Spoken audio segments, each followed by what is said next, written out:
यहाँ कोरोना की हो रही है। कोरोना के जो आंकड़े आ रहे हैं वाकई डराने वाले हैं। मध्य प्रदेश, छत्तीसगढ़, उत्तर प्रदेश में बहुत सारे आंकड़े ऐसे आए जो वाकई डराने वाले थे। पूरे देश में कोरोना का कहर जारी है। इसी खबर को लेकर हमारे साथ अलग अलग जिलों से संवाददाता जुड़े हुए हैं। अबरार अली जी हैं, सानू कुमार और अजेंद्र कुमार जी हमारे साथ अलग अलग जिलों से संवाददाता जुड़ चुके हैं। जैसा कि हम आपको बता रहे हैं कि कोरोना के कारण मौतों का जो आंकड़ा है वो बढ़ चुका है। जी अबरार अली जी। अबरार जी, अजेंद्र जी, सानू जी, मैंने आपको शमशान घाटों में शवों की लंबी कतारें लगी हुई हैं। लखनऊ में शमशान घाट पर लगातार चिताएं जल रही हैं। तस्वीरें बहुत भयावह हैं।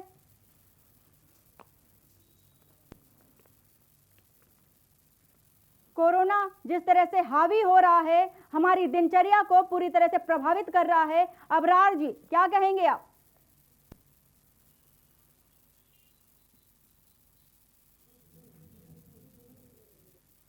यहाँ पर मरीजों की संख्या लगातार बढ़ती जा रही है और 815 हो चुकी है। तो लगातार 150 या 135 ऐसे मरीज लगातार बढ़ते जा रहे हैं। यहाँ पर जो 3 क्वारंटाइन सेंटर बनाए गए हैं, जहाँ जिला अस्पताल में है और खैराबाद में बनाया गया है और अटरिया हॉस्पिटल में बनाया गया है। तो यहाँ पर बेडों की अगर हमारी अधिकारी से बात हुई तो यहाँ पर बेडों की 250 संख्या बताई जा रही है और अभी तक काफी संख्या में बेड खाली पड़े हुए हैं। लोगों के लिए बताया जा रहा है अभी तक कोई व्यवस्था जो है वो पूरी तरीके से सुरक्षित कर ली गई है और ऑक्सीजन की है। यहाँ पर जो सिलेंडर गायब होते जो कम होते हैं उनको जो है पूरा कर लिया जाता है और लगातार उसमें जो है कोरोना के मरीज जो बढ़ते जा रहे हैं उसको लेकर प्रशासन अलर्ट है, स्वास्थ्य विभाग भी अलर्ट है। लेकिन जो जनता है वो शायद इसको समझने का नाम नहीं ले रही है, जिसके चलते कोरोना का महामारी लगातार फैलती जा रही है। तो यहाँ पर जो शमशान घाट हो या कब्रिस्तान हो, यहाँ पर भी लगातार लोगों की संख्या बढ़ती जा रही है। और अगर सिरौली की बात की जाए तो लगातार कल संदिग्ध अवस्था में 7 लोगों की मौत हुई है। तो ये बताया जा रहा है कि उसमें खांसी जुकाम था और उन लोगों की जब सीएससी अधीक्षक से बात की गई तो उनका साफ तौर पर कहना था कि अभी तक इसमें संदिग्ध है और कोई पता नहीं चल पाया किस कारण इसकी मौत हुई है और उनके घरों को सैनिटाइज करा दिया गया है। जी अबरार जी, आपने कहा जैसा कि सर्दी जुकाम के चलते कोई संक्रमण का लक्षण सामने नहीं आता। बात इसी पर अगर लक्षण की बात करें तो अब जो पिछली बार का जो कोरोना का लक्षण था वो इस बार के लक्षण से बेहद अलग है। तो क्या इस विषय पर आपने डॉक्टर से बात की कि किस तरह से जो जनता है, जो लोग हैं, वो अपने आप में निरीक्षण कर सके, परीक्षण कर सके कि उन्हें कोरोना के लक्षण मिल रहे हैं तो वो अपने आप को आइसोलेट कर सके या जांच करा सके? जी बिल्कुल सही कहा। इस पे डॉक्टर से हमारी बात हुई तो उनका साफ साफ कहना अगर खांसी जुकाम बुखार थोड़ा सा भी लगता है तो उसको जांच कराना चाहिए और कहीं भी जाकर उसको जांच करा लेनी चाहिए और नहीं तो आपको परिवार से अपने आप को अलग कर लेना चाहिए और अलग कमरे में उसको क्वारंटाइन हो जाना चाहिए। तो इसी को लेकर लगातार यहाँ पर जो मरीज है वो बढ़ते जा रहे हैं, लगातार मरीज भी बढ़ते जा रहे हैं और लगातार मौतें भी हो रही है। यहाँ पर सीतापुर के जो सीएमएस है वो भी कोरोना पॉजिटिव हो चुके हैं और उनकी भी पॉजिटिव रिपोर्ट आई है। और अभी सुबह ही एक खबर आ रही है कि सीतापुर के सपा के जिला अध्यक्ष उनके बेटे की मौत भी हो गई है। तो कहीं ना कहीं लगता है कि जिला अस्पताल और कोरोना महामारी को लेकर लगातार बढ़ती जा रही है। जी सानू कुमार, आपसे जानना चाहेंगे कि कोरोना को कैसे काबू में लाया जाए, क्योंकि जो आंकड़े आ रहे हैं वो वाकई भयावह हैं। उससे कोरोना से इतना डर बना हुआ है, उतना ही डर दहशत का भी बना हुआ है। तो क्या कहेंगे आप?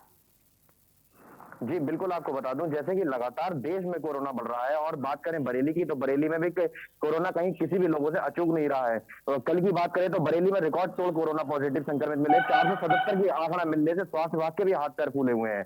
बिल्कुल आपको बताना चाहेंगे कल कोविड हॉस्पिटल में इलाज के दौरान 2 लोगों की मौत भी हो गई। और बात की जाए कमी की, स्वास्थ्य विभाग की कहीं ना कहीं कमी भी देखने को मिल रही है। बरेली जिले में इस समय रेमडेसिविर इंजेक्शन की कमी बहुत बनी हुई थी, जिसके बाद स्वास्थ्य विभाग से काफी लोगों ने बात की और काफी लोगों की समस्या को देखने के बाद सीएमओ ने लेटर लिखा शासन को, सब शासन की तरफ से रेमडेसिविर इंजेक्शन की कमी पूरी की गई है। जिसके बाद कहीं ना कहीं बात की जाए शमशान घाटों की, लखनऊ की बात करें चाहे कानपुर की बात करें कि वहां पर शमशान घाट फुल हो गए हैं, कहीं अस्पतालों में कमी है, बेड की कमी है तो कहीं आईसीयू की कमी है। तो कहीं ना कहीं इस पे सरकार को सोचने पर विचार करना चाहिए कि आखिर किस तरीके से स्वास्थ्य सेवा को दुरुस्त किया जा सके और पेशेंटों को कहीं ना कहीं दिक्कत का सामना ना करना पड़े। जी अबरार जी, यहाँ पर हम आपसे कहना चाहेंगे कि जिस तरह से सारा का सारा ठीकरा जनता पर फोड़ दिया जाता है कि जनता नहीं मान रही है, वो जागरूक नहीं है, तो सरकार अस्पतालों में क्यों नहीं देख रही कि यहाँ पर ना तो बेड है, ना ही ऑक्सीजन है, ना ही वैक्सीनेशन है, कुछ भी नहीं है। यानी कि पूरी तरह से कह दे कि यहाँ पर जो सुविधाएं देनी चाहिए उसमें भारी कमी है, तो इस पर फोकस क्यों नहीं किया जा रहा?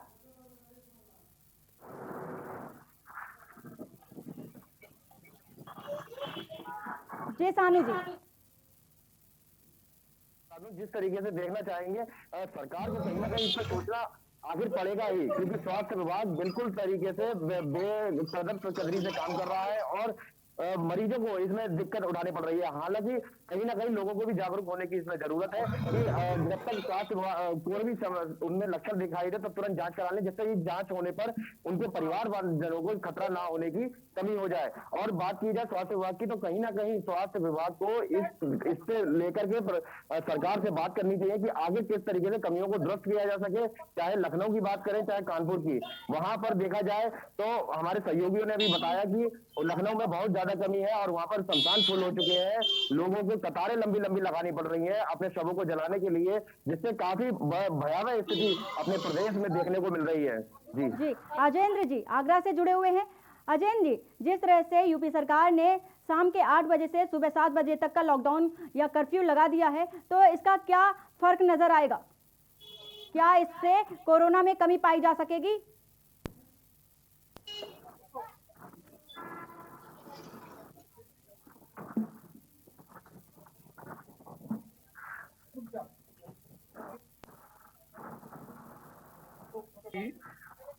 देखिए, जिस तरह से योगी सरकार ने टाइम नाइट कर्फ्यू के टाइम में फेरबदल किया है, उसमें 10 जिलों का टाइम बदला गया है। आगरा में रात 9 बजे से लेके सुबह 5 बजे तक का ये समय था। लेकिन अगर बात की जाए कोरोना की, तो कोरोना की दूसरी लहर की जो तेजी है वो आगरा में काफी देखने के लिए मिल रही है। 295 कल नए एक्टिव केस आए, 1290 ये आंकड़ा हो चुका है, जो कि एक बड़ा आंकड़ा है। अगर बात की जाए जो पिछले साल लॉकडाउन लगा था, उस समय आगरा में आंकड़े 500 पॉजिटिव थे, लेकिन अब जिस तरह से 6 दिन के अंदर, मात्र 6 दिन के अंदर इतनी भयानक स्थिति हो चुकी है, 6 मौतें ज्यादा हो चुकी हैं, तो एक बड़ा सवाल है कि लगातार जिस तरह से आगरा में पर्यटन मंत्री ने ताजमहल पर आने जाने वालों की रोक लगाई है कोरोना को देखते हुए, क्या कहेंगे आप? इससे जो फर्क पड़ेगा क्या आपको नजर आता है? हाँ, देखिए, जिस तरह से संस्कृति मंत्री ने देश भर की जो मोनूमेंट है, जो एएसआई के अंदर में जो 15 मोनूमेंट, अगर आगरा की हम बात करें तो ताजमहल, लाल किला, फतेहपुर सीकरी, सिकंदराबाद, ऐसी तमाम ऐसी स्मारक हैं जहां पर 15 मई के लिए बिल्कुल पूरी तरह से रोक लगा दी गई है, क्योंकि जिस तरह से कोरोना का संक्रमण बढ़ रहा है उसके चलते केंद्र सरकार भी इसको देख रही है। और ताजमहल की अगर हम बात करें तो हजारों की तादाद में रोजाना सैलानी वहां आते हैं, संक्रमण के खतरे को देखते हुए अभी वहां रोक दिया है। जिस तरह से कोरोना की दूसरी लहर जो अपने पैर फैला रही है, ये एक बहुत ही गंभीर विषय है। आगरा की जो राजस्थान और मध्य प्रदेश की जो सीमा है, वहां पर क्वारंटीन सेंटर बना दिए गए हैं, क्योंकि वहां से आने वाले व्यक्ति को कोरोना पॉजिटिव तो नहीं है, प्रवासी जो बाहर से आ रहे हैं, जिस तरह से मुख्यमंत्री योगी आदित्यनाथ ने कहा है कि प्रवासियों जो आ रहे हैं उनको बॉर्डर पर ही रोक कर क्वारंटीन किया जाए, फोन आएगा ना, पीने की व्यवस्था की जाए। तो जो आंकड़े हैं, आगरा के आंकड़े बेहद भयानक है। और जिस तरह से कल लगातार के न्यूज ने पूरे उत्तर प्रदेश में जो जहाँ प्रथम चरण का चुनाव हुआ, तमाम के न्यूज के साथियों ने खबर दिखाई, तस्वीरें बयान कर रही थी कि एक लापरवाही, बड़ी लापरवाही है। और वो तस्वीरें काफी थी उस लापरवाही को दर्शाने के लिए जो योगी सरकार या मुख्यमंत्री के आदेश को कितने मान रहे हैं इनके जो निचले अधिकारी, यहाँ तक कि हजारों की तादाद में फैलता चला जा रहा है। 1290 का ये आंकड़ा है और बड़ी बात नहीं, ये आंकड़ा हजारों की तादाद में आगरा में हो जाएगा अगर यहाँ पर अधिकारियों ने अपनी जिम्मेदारी नहीं समझी। और लोगों को सबसे बड़ी बात कि लोगों को जागरूक होना ही पड़ेगा। अगर बात की जाए तो आगरा में 2 कोविड अस्पताल एसएन मेडिकल कॉलेज में बनाए गए, 4 कोविड अस्पतालों को नया प्राइवेट बनाया गया, जैसे कि 5 अस्पताल पहले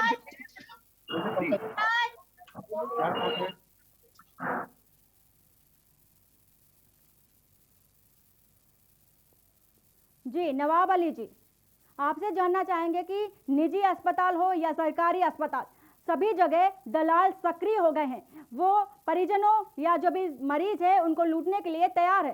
तो इस पर प्रशासन की क्या निगरानी है? देखिए, अगर बात की जाए देहरादून की, तो देहरादून में जो है लगातार मामले बढ़ रहे हैं कोरोना के, और लगभग 900 के करीब जो है कोरोना के मामले देहरादून में पहुंच गए हैं।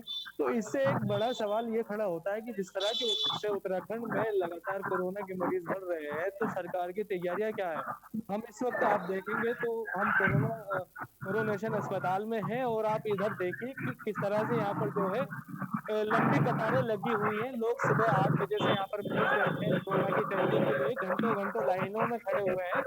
कोई व्यवस्था यहाँ पर नहीं की गई है। आप देखेंगे कितनी बड़ी यहाँ पर लाइन यहाँ पर लगी हुई है। यहाँ पर जो लोग हैं वो चाहते हैं कि जो कोरोना का टेस्ट है उनका हो जाए, लेकिन सरकारें जो है व्यवस्था करने में नाकाम है। आप इधर देखिए किस तरह से यहाँ पर आने वाले लोग पीछे बैठे हुए हैं।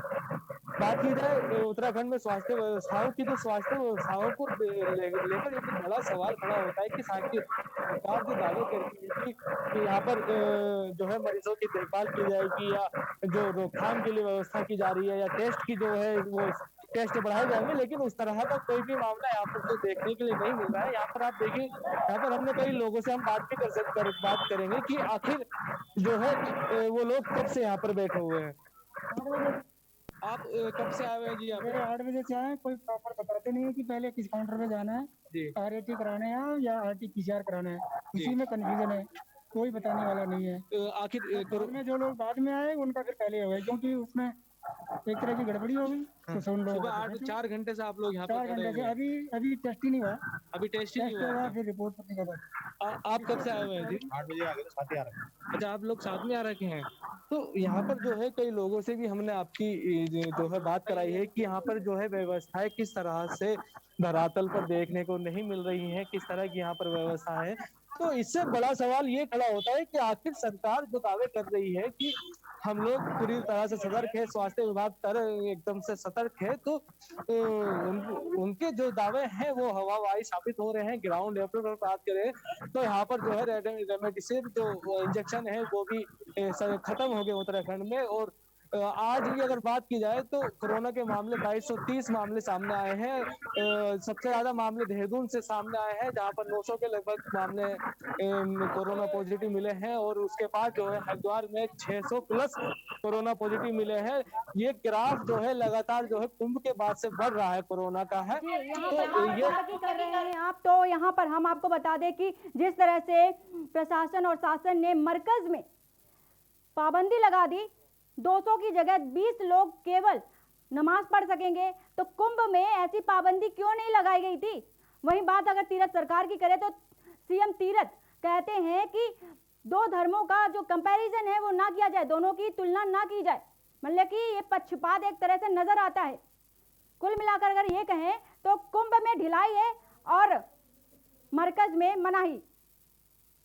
देखिए, अगर बात की जाए कुंभ की, तो कुंभ को लेकर जब मुख्यमंत्री तीरथ सिंह रावत यहाँ पर सरकार में थे तो उनका मानना था कि कुंभ में जो आने वाले श्रद्धालु है उनकी संख्या लिमिटेड होगी, और उनकी जो रिपोर्ट्स है वो रिपोर्ट्स चेक होने के बाद ही जो है हरिद्वार में एंटर कर पाएंगे। उन्होंने एक बयान दिया था कि हम हरिद्वार को वुहान नहीं बनने देंगे चाइना का, जिसके बाद जो है बीजेपी के जो है नेताओं ने उनकी आलोचना की थी, और विपक्ष ने भी उनकी घेराबंदी की थी कि इस तरह के बयानात क्यों दिए जा रहे हैं। लेकिन उस टाइम हालात को समझते हुए त्रिवेंद्र सिंह रावत ने कहा था कि कुंभ में जो है लिमिटेड लोग आएंगे। लेकिन जब जैसे ही त्रिवेंद्र सिंह रावत के बाद तीरथ सिंह रावत आए तो उन्होंने कहा कि जो भी विश्व के लोग यहाँ पर कुंभ में आना चाहते हैं तो वो लोग यहाँ पर आ सकते हैं, किसी को कोई मनाही नहीं है, कोई रोक टोक नहीं होगी। लेकिन वो अभी भी जो बड़े मामले सामने आया है कि जो निरंजनी अखाड़ा है उसने मना कर दिया है। उनका कहना है कि 17 अप्रैल तक ही कुंभ जो है कुंभ रहेगा, उसके बाद जो है 17 अप्रैल को कुंभ की समाप्ति की उन्होंने घोषणा कर दी है। लेकिन सरकार अभी भी जिद पे अड़ी हुई है कि 30 अप्रैल तक जो है कुंभ को जारी रखा जाएगा। लेकिन जिस तरह से निरंजनी अखाड़े ने ये समाप्ति की है तो उनका कहना है कि जो है लगातार जो साधु संत हैं वो बीमार पड़ रहे हैं, वो कोरोना पॉजिटिव जो है कई साधु संत यहाँ पर आए हैं। तो लेकिन वो इस लिहाज से उनका कहना है कि कुंभ की समाप्ति जितनी जल्दी हो उतना ही जो है प्रदेश की जनता के लिए मुफीद होगा। लेकिन एक और मामला यहाँ पर सामने आया है, जो पुलिस की ड्यूटी वहां पर जो है कुंभ में लगी हुई थी और जो प्रशासन के जो अधिकारी वहां पर लगे हुए थे वो भी अब जो है धीरे धीरे कर वापस देहरादून या अपने जो बाकी विभाग है वहां पर जा रहे हैं। लेकिन जैसे कि हमारी बात हुई कल उत्तराखंड डीजीपी से, तो उनसे ये पूछा गया है कि जो कुंभ से लौटने वाले पुलिसकर्मी हैं, पुलिस अधिकारी हैं, तो क्या उनको आइसोलेट किया जाएगा या क्वारंटाइन किया जाएगा। तो उनका कहना था कि 10,000 प्लस जो हमारे पुलिसकर्मी हैं उनमें से लगभग 33 पुलिसकर्मी जो है कोरोना पॉजिटिव आए हैं और हमारा जो ग्राफ है वो बहुत कम है और सभी को जो है 2 डोज जो है वैक्सीन की लग चुकी है। तो अब आप खुद उनका कहना है कि ज्यादा जरूरत यहाँ पर जो है उनको आइसोलेट करने की नहीं पड़ेगी। लेकिन बड़ा सवाल तो ये खड़ा होता है, जिस तरह से वैक्सीन को लेकर सवाल भी खड़े हुए थे कि कोरोना वैक्सीन की 2 डोज लेने के बाद भी कई लोग जो है कोरोना पॉजिटिव पाए गए थे। तो ये बड़ा सवाल खड़ा होता है कि लाखों की संख्या में जो भक्त हैं वो हरिद्वार पहुंचे थे, जिसके बाद वहां पर जो पुलिस की ड्यूटी और प्रशासन की ड्यूटी लगी थी। तो कहीं ना कहीं जरूरत है तो वहां से लौटने वाले कर्मचारी हैं, सरकारी कर्मचारी, उनको जो है यहाँ पर क्वारंटाइन किया जाए या उनके जो उनको आइसोलेट किया जाए ताकि जो है जो स्प्रेडर है उसको रोका जा सके। अनिल कुमार जी, जिस तरह से वैक्सीन लगाई जा रही है और लोगों का कहना है कि उन्हें वैक्सीन लगाई जाए जिससे कि उनको कोरोना ना हो, वहीं जो अस्पताल प्रबंधक है या प्रशासन है तो वो सख्त हिदायत दे रही कि वैक्सीन लग जाती है तो इसका मतलब ये नहीं कि कोरोना हो सकता है।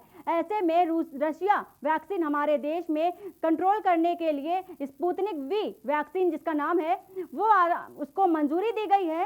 तो क्या उस पर भी यही कहा जाएगा, तो वो किस तरह से कंट्रोल करेगी?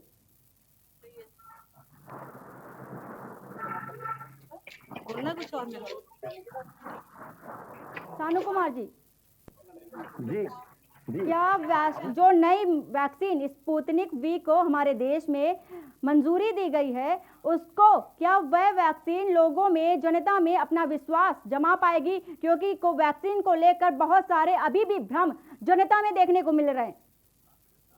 जी बिल्कुल, आपको बता दूं, जैसे कि कोवैक्सीन की बात की जाए तो भारत के काफी साइंटिस्टों ने मिलकर के ये वैक्सीन तैयार की गई थी और जो कि वैक्सीन आसपास के देशों में भी यहाँ से भेजी गई।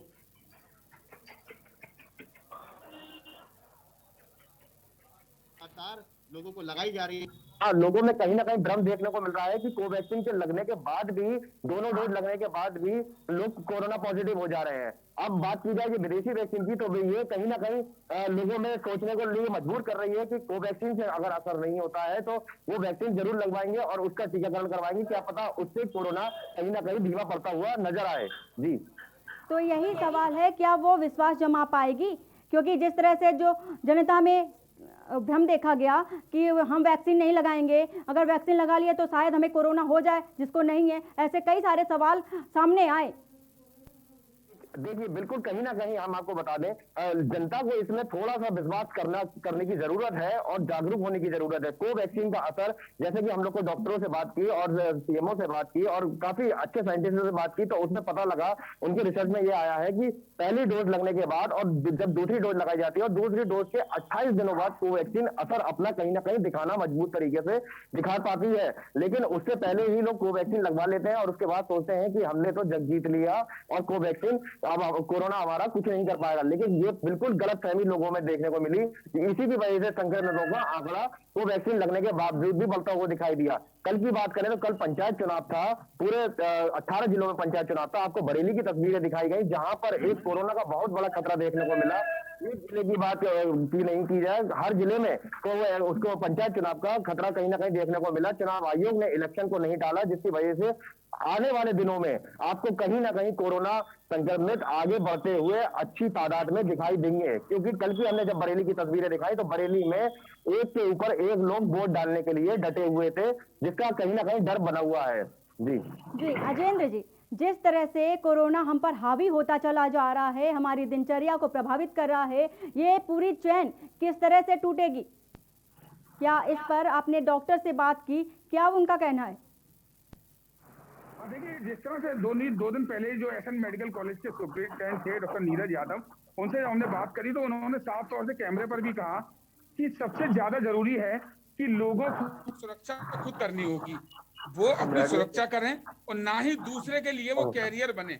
क्योंकि अगर किसी व्यक्ति को सिम्टम है तो खुद अपने अपने आप को क्वारंटीन करना है, आइसोलेशन में होना है, किसी से संपर्क में नहीं आना है, मास्क लगाकर रखना है। अगर सिंगल ना हो तो डबल मास्क लगाएं, क्योंकि जो ट्रिपल लेयर का मास्क है अगर उसको 2 लगाते हैं तो कहीं ना कहीं संक्रमण का खतरा कम होता है। बिना वजह बाहर ना निकलें, सोशल डिस्टेंसिंग का ध्यान रखें, लेकिन धोना है और सैनिटाइजेशन करना है।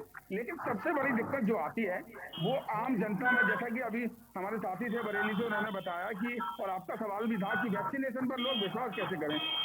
सही बात है कि जिस वैक्सीनेशन को लेकर तमाम स्थिति हुई, तमाम नदियों के जो अध्यक्ष हैं उन्होंने अलग अलग अपने बयान दिए, लेकिन वैक्सीनेशन पर एक सवाल इसलिए खड़ा होता है कि आगरा की अगर हम बात कर लेते हैं तो आगरा में एसएन मेडिकल कॉलेज में जो डॉक्टर, सरकारी डॉक्टर हैं, वो पति पत्नी यहाँ पर दोनों डोज लगवाने के बाद पॉजिटिव हो जाते हैं। उत्तर प्रदेश में कई एसएसपी ऐसे हैं, जैसे कि इटावा के एसएसपी हैं, डोज लगवाने के बाद वो पॉजिटिव हो जाते हैं। तमाम पुलिस के अधिकारी हैं, तमाम नेता हैं जिन्होंने कोविड की जो वैक्सीनेशन आई है, जिसको केंद्र सरकार ने कहा कि वैक्सीन हमें प्राप्त हो गई, तमाम तारीफें हुई।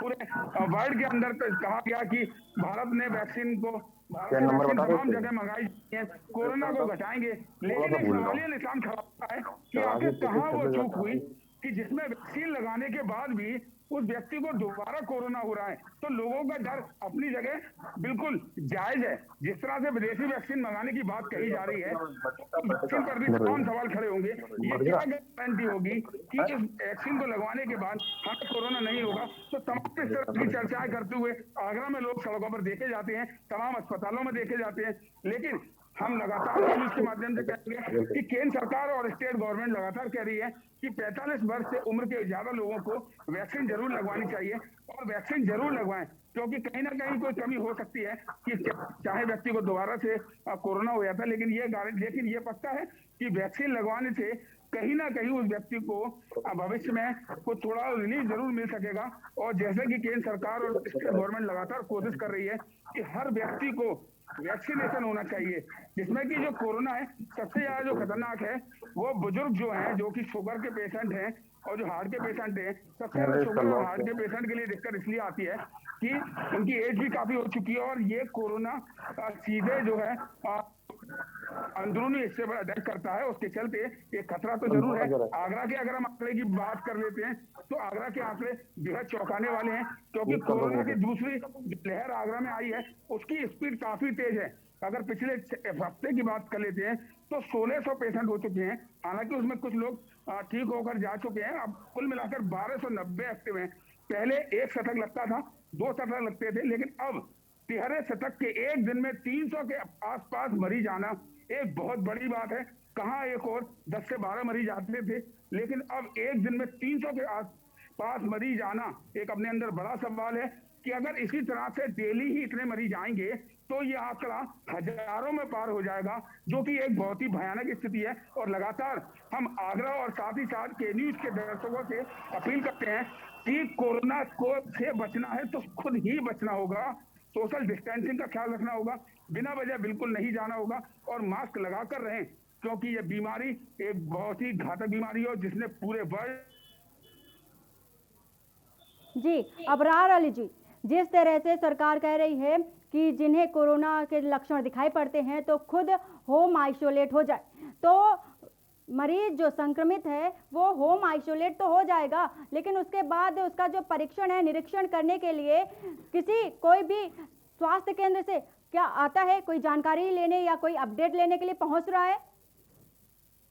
सीतापुर वैक्सीन लगाने के बाद भी जी सीतापुर में अगर बात की जाए तो लगातार जो होम क्वारंटाइन हुए हैं उनको जो है लगातार नजर तो रखी जाती है, लेकिन उसमें स्वास्थ्य विभाग के जो डॉक्टर हैं या ये सब नहीं जा पाते हैं, वहां पर एक आशा को ही लगा दिया जाता है, वो उसका ख्याल बताती है और वही रिपोर्ट देती है। तो यही ना कहीं कि वहां पर एक स्वास्थ्य विभाग की टीम भी जाना चाहिए और उस पर नजर रखना चाहिए कि घर पे वो किस तरह रह रहा है, क्या खान पीन हो रहा है, क्या उसको इलाज चल रहा है। तो इस तरह का होम क्वारंटाइन जो किए जाते हैं उन पर इलाज रखना चाहिए। स्वास्थ्य विभाग इसमें शायद पीछे रह गया है और उसके लिए स्वास्थ्य विभाग को एक टीम बनाकर और डॉक्टरों की निगरानी में उनको रखना पड़ेगा। और जिनकी हालत ज्यादा गंभीर होती है उनको जिला अस्पताल में या जो है एलसी हॉस्पिटल या हटरिया में इनको भर्ती कराया गया है। और यहाँ पर अगर बेडों की बात की जाए तो लगातार बेड भी यहाँ पर काफी मात्रा में बताए जा रहे हैं। अभी हमारी जो बात हुई है तो 250 जी, आप सभी लोगों का शुक्रिया।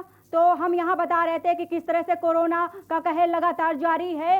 लोग जागरूक होने के बजाय, गाइडलाइंस का पालन करने के बजाय लापरवाही बरत रहे हैं। तस्वीरें आपके सामने दिखा रहे हैं। इसके साथ ही बुलेटिन में फिलहाल इतना ही। बाकी की खबरों के लिए बने रहिए आप के न्यूज़ इंडिया के साथ। नमस्कार।